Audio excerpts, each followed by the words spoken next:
प्यारे छात्रों, सभी छात्रों को होली की हार्दिक शुभकामनाएं।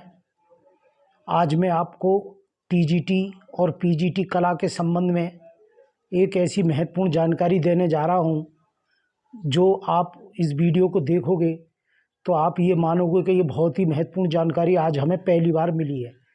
आप लगातार टीजीटी पीजीटी का सिलेबस किताबों के माध्यम से पढ़ रहे हैं, लेकिन जब आप क्योंकि मैं जानता हूँ टीजीटी में ऐसे बहुत छात्र आ रहे हैं जो टेक्निकल आर्ट से हैं या आईजीडी से हैं, जिन्होंने बीए में कला वगैरह नहीं ली है। तो ऐसे जो छात्र आ रहे हैं उन्हें उस आर्ट का टीजीटी का बेस पता नहीं है।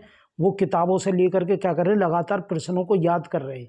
जरा सा भी प्रश्न ऊपर नीचे होते ही उनको क्या होता है कि वो पूरी तरीके से एकदम उस प्रश्न को गलत कर देते हैं। तो हमें बेस को पक्का मजबूत करना बहुत आवश्यक है। तो ये टीजीटी का जो सिलेबस है, मैं उसको आपको पूरी तरीके से समझाऊंगा और इस तरीके से समझाऊंगा, और ये जो मैं समझाऊंगा आपको भी इसके ऊपर एक लेख लिखना है। पूरा टीजीटी का मतलब एक क्रम में पूरे चित्रकला का इतिहास जितना भी है 3-4 पेज का एक लेख लिखना है। जब आप इस लेख को बिना देखे लिखना है, बिना नेट के लिखना है, केवल जो बताया जा रहा है उसे को लिखना है। तो लिखने के बाद आप ये देखोगे कि आपको जितना भी सिलेबस है वो सारा कंठस्थ याद हो गया है। अब आपको ज़रूरत नहीं है, एक तरीका आप उसके पूरी तरीके से मास्टर हो गए हो। और फिर जब उसमें प्रश्न आएंगे तो आपको प्रश्न करना बहुत सरल पड़ जाएंगे। तो मैं बता रहा हूँ हमारे सिलेबस है। और मैं दूसरी बात और बताना चाह रहा हूँ, इस सिलेबस में जो आप किताबों में देख रहे हैं कुछ ऐसे तथ्य हैं जो छोड़ दिए गए, लेकिन वो उसके प्रश्न आते हैं टीजीटी में लगातार, लेकिन उन्हें लिखा नहीं गया है।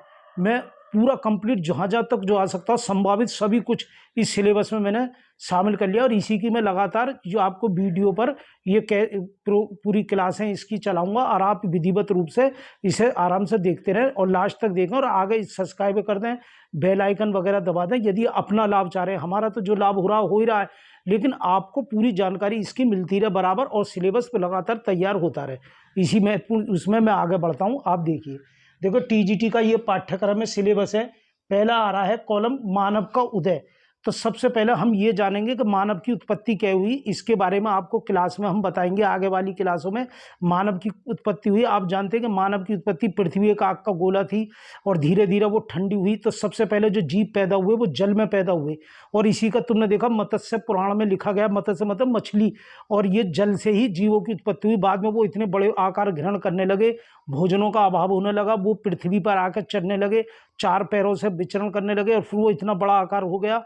और कुछ ऐसी उल्कापाताएं वगैरह ऐसी पृथ्वी गिरी, और धीरे धीरे क्या हो गए, वो बड़े जीव नष्ट हो गए, और धीरे धीरे 2 पैरों पर चलने वाला जीव हुआ, जो बानर वगैरह वनमानुष वगैरह हुए, वो हमारे पूर्वज हैं। और इस प्रकार से पूरा इसके बारे में आपको क्लास ली जाएगी कि मानव का उदय कैसे हुआ। फिर उसके बाद में दूसरा हमारा पॉइंट है कला का उदय। तो मनुष्य जीव तो पैदा हो गए पृथ्वी पर पूरे तरीके से जीव, आज भी कुत्ते बिल्ली बंदर गाय सब भगे फिर रहे, लेकिन उसमें हमें ये देखना है कि मनुष्य के अंदर ही कला आई। और ये जो आज विकसित हुई, जो आज हम आपके सामने खड़े हुए, आप जो है मनुष्य हैं, वो कैसे मनुष्य बन गए, जीवों से अलग कैसे हो गए, उस सब का सबसे महत्वपूर्ण कारण है केवल कला। क्योंकि जब मानव के जीवन में कला आई और उसी ने उसे जीवों से, अन्य जीव जंतुओं से अलग कर दिया। तो सबसे पहले जो मनुष्य ने क्या करा, पत्थर का प्रयोग करा, सबसे पहला औजार। और जो पहला आविष्कार था मनुष्य का सबसे बड़ा, जिसने आज इस संसार को बदल दिया, वो पहला आविष्कार था। पहली बार मनुष्य ने ईंट उठाकर, पत्थर उठाकर किसी दूसरे पशु पर फेंक करके मारा। तो जो फेंक करके मारा और वो पशु भाग गया, तो ये पहला आविष्कार था पत्थर का उठाना। क्योंकि आज तक कोई भी जीव, गाय कुत्ता बिल्ली बंदर, कोई भी जीव किसी को भी आज तक वो अपने उठा नहीं पाए, औजार का प्रयोग नहीं कर पाए। अगर गाय को किसी को या कुत्ते को या बंदर को किसी को काटना है या अटैक करना, तो भग कर उसके पास तक जाएगा। लेकिन मनुष्य एक ऐसा जीव है जो दूर से ही क्या कर देगा, कोई चीज फेंक देगा।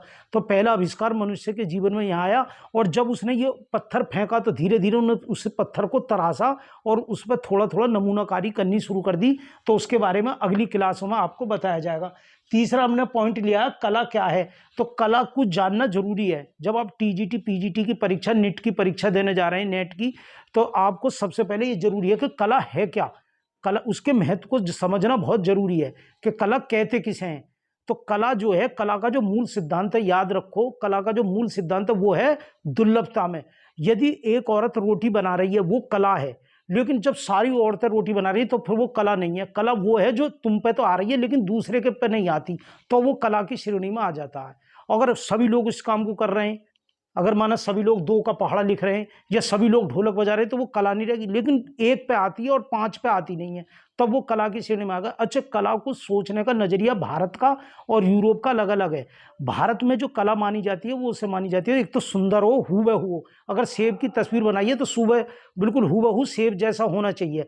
लेकिन विदेशों में, यूरोप में जो कला मानी जाती है वो मानी जाती है जो मौलिक हो, जो पहले कभी बनाई ना गई हो। तो ये दोनों फर्क हैं, ये आपको बताए जाएंगे टीजीटी और पीजीटी सिलेबस के अंदर, ये सबसे महत्वपूर्ण बात है। अगला टॉपिक आ रहा है भारत में प्रागैतिहासिक कला केंद्र। भारत में जो प्रागैतिहासिक कला का मतलब है वो कला जिसका समय अभी हमें जानकारी नहीं है, हम अनुमानित समय की जानकारी लेकर के चल रहे हैं, अंदाजे से प्रगति कर रहे हैं उन समय की खोज के लिए। वो इतिहास से पहले का समय है, उसे कहते हैं प्रागैतिहासिक काल। तो इस काल को हमने 3 भागों में बांटा। पुरापाषाण काल, जिसमें मनुष्य मात्र, ये आप शॉर्टकट में समझ लो, मनुष्य ने मात्र औजारों का, पत्थर का प्रयोग करा, पुरापाषाण काल। फिर मध्य पाषाण काल है। मध्य पाषाण काल जो, ये कोई वैधानिक समय नहीं है, लेकिन नवपाषाण काल और पूर्व पाषाण काल को बीच में डिवाइड करने के लिए बीच का थोड़ी सी तरक्की मनुष्य ने करी, उसको मध्य पाषाण काल कह दिया। इससे पहले क्या होता था, मनुष्य ने जो पत्थर बनाया, हथौड़ी बनाई है, जो मद्रास के पास पड़ी मिली, उसमें तक अखरोट को तोड़ने के लिए इतनी भारी थी कि 4 आदमी लगकर उस हथौड़ी को उसके ऊपर गिरते थे अखरोट पर, अखरोट का चूरा हो जाता था। मध्य काल में क्या हुआ ना, हथौड़ी को थोड़ा सही बना दिया और हाथ में ऐसी बना दी जो हाथ में पकड़ने लायक हो, और थोड़ी सी उसमें नमूनाकारी सी कर दी। फिर उसके बाद आ गया नवपाषाण काल। नवपाषाण काल सबसे ज्यादा आज के युग के लिए जो सबसे बड़ा मेन कारण है वो है नवपाषाण काल। नवपाषाण काल में 4 आविष्कार ऐसे हो गए जिनने मनुष्य के जीवन को पशुओं से बिल्कुल क्या कर दिया, अलग कर दिया। पहली बात तो वो जंगलों, पहाड़ों और गुफाओं में से निकल करके क्या हुआ, जंगलों उसमें आ गया, खेती करने लगा, खेती करनी सीखा। और जब खेती करना सीखा तो इधर उधर जो भटकता फिर रहा, अब उसने खेती की इंतजार में, फसल के इंतजार में एक जगह रुकना सीख गया, तो ग्रुप में रहने लगा। दूसरा, उसने चाक का प्रयोग नवपाषाण काल में करा। चाक का प्रयोग ऐसे ही मान लो जैसे आज के युग में क्या हुआ है, कंप्यूटर और मोबाइल का आविष्कार हुआ है और इसने पूरा जीवन आगे भविष्य के लिए हमारा बदलने जा रहा है, तो उस समय चाक का प्रयोग हुआ। एक, उसने अग्नि तो जलानी पाषाण काल में ही सीख ली थी, लेकिन अग्नि पर नियंत्रण करना सीख लिया, कब जलानी है, कब बुझानी है, और कितनी आंच की जरूरत है, कितनी कम जरूरत है, ये चीज वो सीख गया। और उसके बाद एक उसका जो आविष्कार उसने अपने जीवन में करा, चाक का प्रयोग करा, कृषि का प्रयोग करा। एक सबसे बड़ा आविष्कार उन्होंने करा, अब से पहले वो पशुओं को मार कर खाना जानता था, वो मारो खाओ मारो खाओ। अब नवपाषाण काल में वो जान गया कि उसने पशुओं को क्या करना शुरू कर दिया, पशुओं को पालना शुरू कर दिया और पाल करके काम में लेना शुरू कर दिया। और ये चाक से ही पहिए का आविष्कार हुआ। आज जितने भी आविष्कार हैं, इसका मूल में क्या छुपा हुआ, पहिया ही छुपा हुआ। पंखा है, मोटर है, हवाई जहाज है, सब में पहिया छुपा, घड़ी है, तुम्हारे जितनी भी मशीनें चल रही है सब पहिए के कारण ही चल रही हैं। तो ये आविष्कार नवपाषाण काल में हुआ और वो जंगल से निकल कर गांवों में और कबीलों में आदिवासी के रूप में रहने लगा। जैसे आपने फिल्मों देखा, आदिवासी हैं, एक मुखिया बना दिया, उसके आगे सब नाच रहे हैं, और यहाँ से धीरे धीरे उत्पत्ति क्या हो गई, देवताओं की पूजा पाठ, वो प्रकृति की पूजा करने लगा। फिर उसके बाद में हमारा अगला सिलेबस हम ले लेंगे सिंधु घाटी सभ्यता। तो वो जंगलों से निकल करके अब वो आ गए नगरों में। तो नगर में ईंटों के उनने नगर बनाने शुरू कर दिए। उसमें हमारा सबसे बड़ा हड़प्पा और मोहनजोदड़ो, जो आज के टाइम में पाकिस्तान में ये मिलते हैं। 2 अंग्रेज भाई क्या कर रहे थे, सड़क लाइन बिछा रहे थे, रेलवे लाइन, तो रास्ते में टीले पड़े। तो जब टीले पड़े तो उसकी खुदाई हुई, तो वहां पर मिली चूड़ी चटके मटके, ऐसी चीज मिली। हमारे जो भारतीय लोग हैं वो क्या करते हैं, चूड़ी चटके मटके, चूड़ियों से, विशेषकर ताबीज से, सिंदूर से, नींबू से, हरी मिर्च से, इनसे डरते हैं। कहो ये भूत प्रेत का हिसाब किताब है, तो उन्होंने खुदाई से मना कर दी मजदूरों ने। तो और अंग्रेजों ने सोचा भी इतने बियाबन जंगल में, लाहौर में, इसमें इतने फर्क है, यहाँ ये चीज कहाँ से आई। तो उनका नजरिया अंग्रेजों का और होता है। हमारे यहाँ कोई बताते हैं शिव जी पाताल में से निकल रहे हैं तो हम दूर से हाथ जोड़ लेंगे, लेकिन अंग्रेजों क्या होगा, अगर ये कोई कह रहा पाताल में से निकल रहे तो उसके बराबर में खुदाई करेंगे, देखेंगे भाई कहाँ से निकल रहा, वो किसी के कहने में आने वाले नहीं है। तो उन्होंने क्या करा, वो वहां पर खुदाई वगैरह करी, तो पूरा हड़प्पा मोहनजोदड़ो एक ऐसा लाजवाब शहर निकला। 40-40 फुट चौड़ी सड़कें, दोनों तरफ नाली क्या हुआ, ढकी हुई हैं, जैसे आज के टाइम में तुम्हारे किसी शहर की ढकी हुई नहीं है। चंडीगढ़ वगैरह में, बेंगलोर वगैरह में, दिल्ली वगैरह में क्या होती है, नालियाँ ढकी, इस तरीके से नालियाँ ढकी हुई हैं। 2 मंजिल मकान है, मकानों के पटाव छोटे हैं, एक बंदर मिला ऊपर कर दो तो कूदता हुआ नीचे उतरे, एक गाड़ी बैलगाड़ी मिली, एक नर्तकी मिली है उंगली के बराबर की नाचती हुई, इस तरीके से। तो ये सारी चीजें उसमें प्राप्त हुई। सिंधु घाटी सभ्यता में तलवार वगैरह मिली है, घोड़े मिले और जीव जंतु। और जो क्या हुआ, वहां जो जितने भी वो मिले बाद में उस खुदाई हुई है, तो मनुष्य की जो बॉडी मिली है, लाश मिली है, और जो वो मिले, उनके ढांचे मिले हड्डियों के, वो सड़क पर मिले, कोई भी घर में न मिला। तो इसका मतलब इससे ये अंदाजा लग रहा है उस समय अचानक कोई ऐसा अटैक हुआ, या कोई उल्कापता गिरी, या किसी ने राजा ने अटैक करा, तो या बाढ़ आ गई, कोई भी ऐसा कारण रहा हो, तो सब लोग घर से निकल कर भागे, और जितनी भी बॉडी मिली है सब सड़कों पर पड़ी हुई मिली है। तो ये सिंधु घाटी सभ्यता, तो उसी सिंधु घाटी सभ्यता थोड़ी सी दूर हड़प्पा मिला है, मोहनजोदड़ो, हड़प्पा, और उस समय के और भी कई शहर भारत में भी जो आज बंटवारा हो गया भारत में मिले। जैसे तुम्हारे ये शहरों के नाम इनको पढ़ाया जाएगा आपको। कलीबंगा राजस्थान में मिला है, लोथर गुजरात में मिला, रोपड़ पंजाब में मिला, आलमगीरपुर मेरठ में मिला, जिसकी अभी भी खुदाई हो रही है, और एक महाभारत के टाइम का रथ भी मिला बड़ा। तो और ये कहा जाता है सिंधु घाटी सभ्यता उस समय की थी जब कृष्ण जी का महाभारत युद्ध हुआ था। तो कुछ लोग क्या कहते हैं महाभारत युद्ध की वजह से भी ये शहर विलुप्त हो गए। तो ये सारी पढ़ाई आपको आगे इसमें कराई जाएगी, और ये आपको लिख लेना है क्रम से। फिर उसके बाद में अगला आ जाता है, जब हड़प्पा मोहनजोदड़ो खत्म हो गई, तो फिर 1500 साल ईसा मसीह से 1500 साल पहले, 2000 का साल का ऐसा टाइम आता, बिल्कुल उसका कोई इतिहास नहीं है भारत में। उसे हमने अपना सिलेबस में नाम क्या दिया है, अंधा युग। अंधे युग में क्या हुआ कि कोई भी ऐसी हमें खोज नहीं हो पाई है, लेकिन उस समय एक नया दौर चला, जैसे आपको फिल्मों का दौर चला है ना, फिल्म बनती है हर चीज पे। तो उस समय क्या लिखे जाने लगे, किताबें लिखी जाने लगी, वेद, पुराण, महाकाव्य और उपनिषद लिखे गए। वेद 4 प्रकार के वेद लिखे, ऋग्वेद, यजुर्वेद, सामवेद, अर्थवेद। ऋग्वेद में दवाइयों के बारे में, ऋग्वेद में धर्म के बारे में, यजुर्वेद में दवाइयों के बारे में, अर्थवेद में धर्म के बारे में, और सामवेद में राजनीति के बारे में लिखा गया। महाकाव्य लिखे गए रामायण और महाभारत का। और इसकी एक सबसे बड़ी विशेषता ये समझ लो, महाकाव्य कब लिखे गए। ये महाकाव्य ईसा मसीह से 500, 600 साल, 700 साल पहले लिखे गए। लेकिन याद रखना, लिखे तो जब जा रहे हैं, जैसे कि आज 2023 में तुम किताब लिख रहे हो, किसकी लिखो, नेहरू जी के विषय में लिखो। तो नेहरू जी तुमने देखे नहीं है, लेकिन नेहरू जी के बारे में लिख आज रहे हो। तो ये जो लोग भ्रमित हो जाते हैं, क्योंकि महाकाव्य जो हुआ, ये जो रामायण महाभारत हुई ईसा मसीह से 500 साल पहले, नहीं वो हो तो गई ईसा मसीह से 3000 साल पहले महाभारत, और 5000 साल पहले रामायण, लेकिन लिखी वो उस टाइम में गई।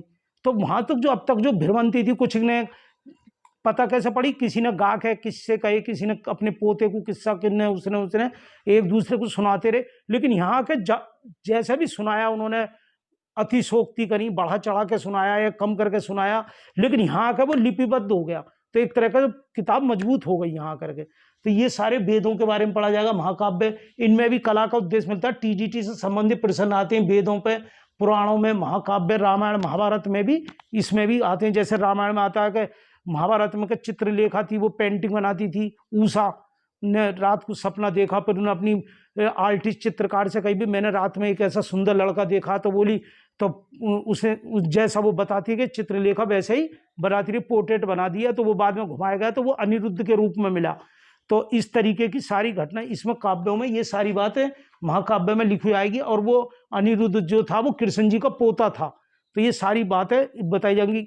और महाभारत में, उसमें रामायण में जब रामचंद्र जी ने यज्ञ करा, तो पंडित लोगों ने कह दिया भाई बिना स्त्री के तुम नहीं बैठ सकते, या तो दूसरी शादी करो। तो उन्होंने दूसरी शादी, पुरुषोत्तम राम थे तो उन्होंने दूसरी शादी नहीं करी, लेकिन एक सीता जी की सोने की मूर्ति बनाई, जो मैं नाम के लड़के ने, चित्रकार, आर्टिस्ट ने, मूर्तिकार ने वो बनाई थी, स्वर्ण मूर्ति। तो वो सारी बातें कला से संबंधित टीजीटी में सारे प्रश्न आएंगे। फिर इसके बाद क्या हुआ, ये जो महाकाव्य टाइम लिखा जा रहा था, तो इसमें क्या हुआ, ऋषि मुनियों के पास लोग ज़्यादा पढ़ते थे, आश्रम वगैरह होते थे, सब ऋषि मुनियों के, भारद्वाज का, उनका, वशिष्ठ का, इनका सबका। तो इतने कर्मकांड होने लगे, पूजा पाठ, हवन, कोई मर गया तो हवन करो, दावत करो, कोई पैदा हुआ हवन करो, दावत करो, ये सब चल गया। तो इससे कुछ जो निम्न श्रेणी का तबका था, पैसे का अभाव वाला जो तबका था, वो कुछ इन धर्मों से क्या लगा, हटने लगा। तो इस समय 2 महापुरुष पृथ्वी पे आए हिंदू, इसमें भारत में, एक आए बौद्ध और एक आए जैन धर्म। महावीर स्वामी, महात्मा बुद्ध और महावीर स्वामी, ये दोनों ऐसे समय पर आए। ये दोनों आगे पीछे नहीं है, बिल्कुल एक दूसरे से मिले भी थे, उसी टाइम में आए, एक दूसरे को जानते। जिस समय कहीं पर महात्मा बुद्ध का प्रवचन चल रहा था, तो दूसरी तरफ जैन धर्म का प्रवचन चल रहा था। तो इन्होंने जो ऐसे तबके के लोग थे उन्हें शामिल कर, उन्होंने एक नए धर्म को, उन्होंने ईश्वरवाद को नकार दिया। बोले ईश्वर कोई नहीं है, केवल अपनी शुद्धि और अपना ही कर्म ही ये ईश्वर है। तो इस तरीके का उन्होंने दिया।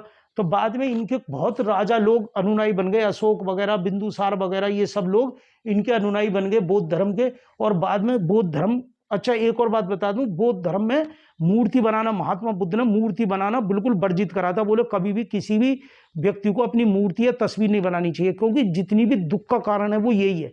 आज मैंने अपनी तस्वीर लगा ली, मैं चाहता हूँ मरने के बाद भी मेरी तस्वीर ऐसी रहे, मेरी मूर्ति बने, तो वो इस चीज में पड़ जाता है, तो वो बाद में गलत कर्मों में पड़ जाता है। तो वो चाहते थे मूर्ति वगैरह ना बने। इस्लाम धर्म में भी है, मूर्ति वगैरह बनाना पाप माना जाता है। अब तो खैर सब बन नहीं है, लेकिन विडंबना देखो कि सबसे ज्यादा पूरी दुनिया में मूर्ति अगर बनी है तो महात्मा बुद्ध की बनी। तो बाद में क्या हुआ, तो इनके जो अनुयायी राजा बने, उन्होंने इस बौद्ध धर्म को प्रचार के लिए जगह जगह गुफा बनाई। सबसे पहले अजंता की गुफा बनाई, और ये अजंता की गुफा 1000 साल में बनकर तैयार हुई। तो इसमें क्या होता है, भिक्षुक और भिक्षुणी वहां रहते थे और बड़ा लाजवाब जगह, तो उन्होंने वहां मूर्तियां, गुफाएं वगैरह बनाई। वो अजंता के विषय में आपको पढ़ाया जाएगा। और महात्मा बुद्ध का क्या हुआ था, 540 उनके जन्म हुए, जातक कथाएं कही जाती, पहले इन्होंने जन्म लिए थे। तो वो सारे जो जन्मों का जो वर्णन है वो अजंता की जो गुफाएं हैं उनमें ये कहानी किस्से बताए गए। बहुत रोचक बहुत लाजवाब कहानियां हैं। पेंटिंग, हम तो गए अजंता में, जाकर रहे, अजंता, एलोरा, एलिफेंटा सब गुफाएं देखी हैं। ऐसी ऐसी सुंदर गुफाएं आप कह नहीं सकते। पहले हम ये सोचते थे जब हमने देखी जी वैसी गुफा होंगी, अंदर घुसो नीचे झुक के, ऐसे नहीं, मॉल भी फेल है, इतनी सुंदर सुंदर गुफा बनाई गई हैं, बड़ी प्यारी प्यारी गुफाएं हैं, उनमें बड़ी सुंदर मूर्तियां बिल्कुल देख कर हकीकत सी लगती है। तो ये सारी चीज बनाई गई, उस समय ये चलता रहा। तो इसमें फिर आ गया मध्यकालीन चित्रकला। तो मध्यकालीन में सबसे पहले जोगीमारा गुफा आई है। जोगीमारा गुफा के बाद में छोटी सी एक गुफा है, और उसमें शुरुआत मानी जाती है अजंता से 60-65 किलोमीटर दूर एलोरा है, बादामी है, एलोरिया, एलिफेंटा बंबई में है। तो ये सारी गुफाएं हैं उस समय की, ये मध्यकालीन है। तो कला इतनी विकसित हो गई बहुत ज्यादा, और ये जो महात्मा बुद्ध और जैन धर्म बहुत तरक्की करने लगा। उसके बाद में धीरे धीरे क्या हुआ कि भारतीय लघु चित्रकला के कारण क्या हुआ, विदेशी अटैक होने शुरू हो गए। 9वीं या 10वीं शताब्दी में अटैक होने शुरू हो गए। तो जो अटैक होने शुरू हुए तो लोगों ने मंदिर और ये तस्वीर और ये बनाना, धर्म कर्म और ये गुफाएं बनाना बंद कर दिया। अब क्या, लोग जो नहीं डर की वजह से क्योंकि लुट जाते थे, तो उन्होंने पुस्तकें लिखनी शुरू कर दी। पुस्तकें जो किताब लिखते थे, आर्टिस्ट जो लेखक किताब लिखते थे, तो उसके दोनों तरफ क्या करते थे, उसकी जगह क्या बनाते थे, तो तस्वीर, जो लेखक होगा वो जरूरी नहीं है आर्टिस्ट हो, तो उल्टी सीधी छोटी मोटी उससे लेवल में, माना रामचंद्र जी बन को जा रहे हैं तो एक रामचंद्र जी से बना दिए शॉर्टकट में, इस तरीके से रामचंद्र जा रहे हैं तो यूँ रामचंद्र जी बना दिए, इस तरीके से ये धनुष लेकर के ये बना दिए। तो कला क्या हो गई, विकृत होती चली गई। तो उसका नाम रखेंगे हम अपभ्रंश। तो उसमें हाथ पेट टेढ़े भैंसे इतनी कला नहीं, और स्वर्ण किताबें लिखी जाने लगी, और छोटी किताब लघु चित्रकला शुरू हो गई। और इसमें 3 शैली हम पढ़ेंगे, जैन शैली, पाल शैली, पाल राजा हुए कई, उनकी पीढ़ी दर पीढ़ी उन्होंने विकसित करी, और अपभ्रंश, मतलब कला विकसित होने के बजाय डूबती चली गई, अपभ्रंश हो गई। तो इस बात को हम यहाँ पर इसका अध्ययन कर लेंगे। अगला हमारा आ गया राजस्थानी शैली। तो इस समय जब अटैक हुए सारे देश पर प्रभाव पड़ा, लेकिन राजस्थान एक ऐसा इलाका था, रेगिस्तानी इलाका था, वहाँ विदेशियों के अटैक कम हुए, लोग जा नहीं पाए विदेशी, तो वहाँ कला पूरी तरीके से पनपती रही। और उसमें जो कला हुई, वहाँ छोटे छोटे रियासत थी, जैसे बूंदी, कोटा तुम जानते हो, भारत का सबसे ज्यादा कोचिंग, घर घर में जो कोचिंग हो रही है वो कोटा राजस्थान में ही होती है। हर सब्जेक्ट पर कोचिंग है, और घर घर में होटल, कोचिंग और लॉज वगैरह सब मिलेंगे। तो कोटा में मेवाड़ है, जयपुर और किशनगढ़, सबसे मेन चीज है यहाँ किशनगढ़ शैली। राजा सावन सिंह हुए, वो एक सुंदर सी लड़की थी, तो उसे देख करके जब राधा की तस्वीर बनाते तो सुंदर सी लड़की को अपना ध्यान में रख के बनाते। तो वो बड़ी बनी ठनी रहती थी, बड़ी सुंदर बिंदी लगा के, चुटल्ला उटल्ला करके बड़े कपड़े, तो लोग कहते थे बड़ी बनी ठनी। वो चलन आज भी चल रहा। अब भी कोई लड़की ज्यादा सुंदर होती है, घूम रही है बिंदी मेकअप करके, तो कहे बड़ी बनी ठनी होकर डोल रही है। तो किशनगढ़ वो बाद में उसे लेकर के, लड़की को लेकर के प्रेम करने लगे, और बाद में वृंदावन में आ गए, यहीं वो समाप्त हो गए, उनकी समाधि है। तो ये सारी चीज आपको इसमें पढ़ाई जाएगी राजस्थानी शैली में। अगला है मुगल शैली। जब राजस्थानी शैली के बाद में क्या आया, थोड़ा सा उसी के साथ थोड़ा सा बाद में मुगल आ गए। मुगलों ने अटैक करा, मुगलों ने धीरे धीरे, तो मुगलों में क्योंकि मूर्ति वगैरह तो बनती नहीं थी, लेकिन मुगलों में आलेखन बहुत अच्छे बनते। सुराई वगैरह तुम फिल्मों में देखा होगा, आलेखन बड़े तरीके से बनाते हैं, सुराई वगैरह पे सब पे आलेखन। तो इन्होंने अटैक करा, इन्होंने धीरे धीरे फिर पूरे भारत पर अपना कब्जा करा, ज्यादातर क्षेत्रों पर, और अपनी कला को विकसित करा। और इन्होंने कला को बहुत सहयोग प्रदान करा। बाबर आए, बाबर ने अपनी किताब बाबरनामा वगैरह लिखी, वो हमारे पास है, हमने आपको दिखाएंगे किताबें कैसी लिखी, उनमें क्या क्या लिखा, बड़ी रोचक बात है और बहुत ही आपका मन लगेगा। कोई घबराने की बात नहीं है कि याद ना हो रहा, वो ना हो रहा, इतना आसान है। बाबर ने कैसे लिखा, बाबर की बुआ दिलदार बेगम वो क्या करती थी, रोजाना एक एक छोटी छोटी बात लिखती थी कि आज का घी का भाव ये रहा है, आज बाबर की बहू जो इतनी बीवी हैं उन्होंने आज ये काम करा है, ये सब्जी बनाई है, आज इस तारीख को बारिश हुई है। तो हमें ये बहुत बड़ा सहयोग मिलेगा कि जिस तारीख को 600 साल पहले बारिश हुई, उस तारीख में बारिश हो रही है, उसी तारीखों में अब हो रही है। लोग अब ये कह रहे हैं कि मौसम बिगड़ गया है, गर्मी पड़ने लगी है, ये हो लगा, प्रदूषण फैल रहा है, इससे इतने लोग मर रहे हैं और ये हो रहा। भैया आज तो प्रदूषण फैल रहा, इससे पहले इतने इतने हैज और इतनी बीमारी फैलती थी उस टाइम में, सारा बाबर की उन्होंने लिखा है। तब तो कोई प्रदूषण नहीं था, कोई मेटाडोर, कोई गाड़ी नहीं थी, कोई बस नहीं थी, तब ये क्या, तो ये प्रकृति वो सब फंडा है। तो वो सारी चीज लिखी, तो सब मिलान कर लेते हैं, हमें सारा डाटा मिल रहा है, सोने का भाव लिखा मिल रहा है, तो वो सारी जानकारी हमें से मिली है। बाबर हुए, बाबर के लड़के हुमायूं ने भी बहुत अच्छे आर्ट को वो दिया। अकबर ने बहुत कला को विकसित करा, आर्टिस्ट लोग जितने भी थे अकबर के दरबार में थे। फिर जहांगीर आया, तो जहांगीर जो स्वर्णकाल कहलाया, कहेगा जहांगीर को शौक जो था किसका था, जहांगीर को शौक कहेगा था आर्ट का, वो आर्ट बहुत बनवाता था, चित्रकार वगैरह सारे रखे। लेकिन इसका लड़का जो हुआ शाहजहां, इसको आर्ट का कम था, उसे क्या भवन निर्माण का ज्यादा था। तो स्वर्णकाल जो मुगल काल का जो स्वर्णकालीन है, स्वर्णकाल कहलाता है चित्रकला का जहांगीर, और वास्तुकला का कौन कहलाता है, शाहजहां। फिर इसके बाद हुआ औरंगजेब। औरंगजेब ने आर्ट को बिल्कुल खत्म कर दी, क्योंकि वो इस्लाम पर चलने लगा। उसने कही भी अब ये आर्ट पार्ट बेकार है और इससे हमारा धर्म विकृत हो रहा है। उन्हें सब आर्टिस्टों को मारा पीटा भगा दिया।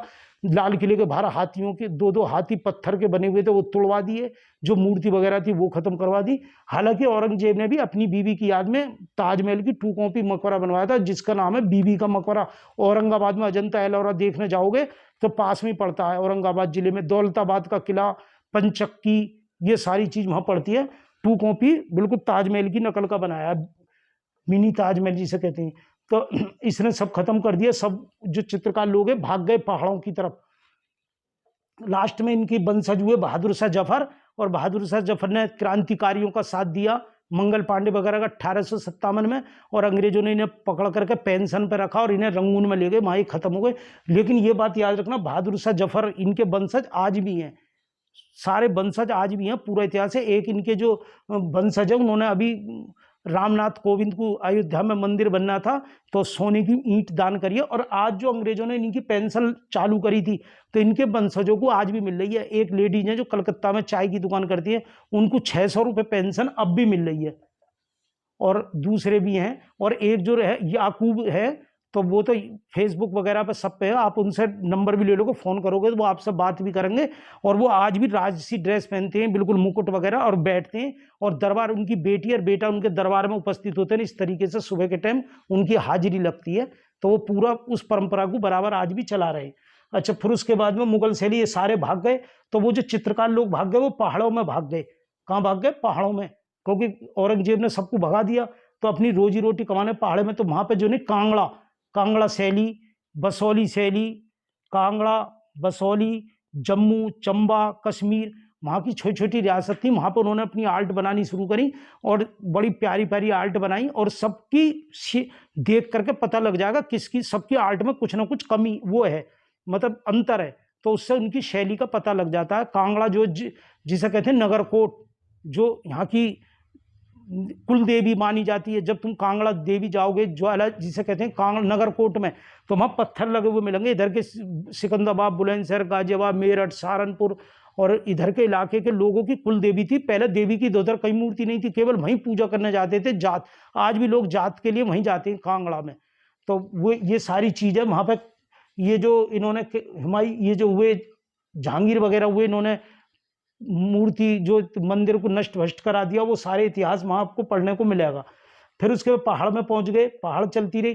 फिर पहाड़ों के बाद में अंग्रेज, भारत में धीरे धीरे अंग्रेज स्थापित होते रहे, तो अंग्रेजों ने ये शैली आ गई कंपनी शैली, पटना वगैरह में, बिहार वगैरह में इन्होंने अपनी करी, और चित्रकारों को तनख्वाह पर रखने लगे। अब अपनी सब्जेक्ट के बनवाने लगे वो चित्र, अपनी मर्जी के। भैया ऐसे नहीं, अब तक तो चित्रकार आजाद था, यहाँ से लेकर यहाँ तक अपनी मर्जी का। अब ऐसा खत्म हो गया। अब उन्होंने कही भैया एक वो बनाओ शराब पीती हुई औरत, या एक ऐसा चित्र बनाओ झाड़ू से मारती हुई औरत अपने पति को, या वेश्यावृत्ति सेक्स करते हुए, संभोग करते हुए बनाओ, किस देते हुए बनाओ, ऐसी तस्वीरें बनी जिससे भारत की कला क्या हुई, विलुप्त हो गई और उसमें काल्पनिकता आ गई। अब जो मौलिक वैसी थी अब वो बिल्कुल ऐसे अलग हो गई, मतलब इतनी वो नहीं रही। लोग पैसे के लिए जल्दी जल्दी रात में 3-4 पेंटिंग बनाई और बेच दी, इस तरीके का कंपनी शैली में ये काम चल गया।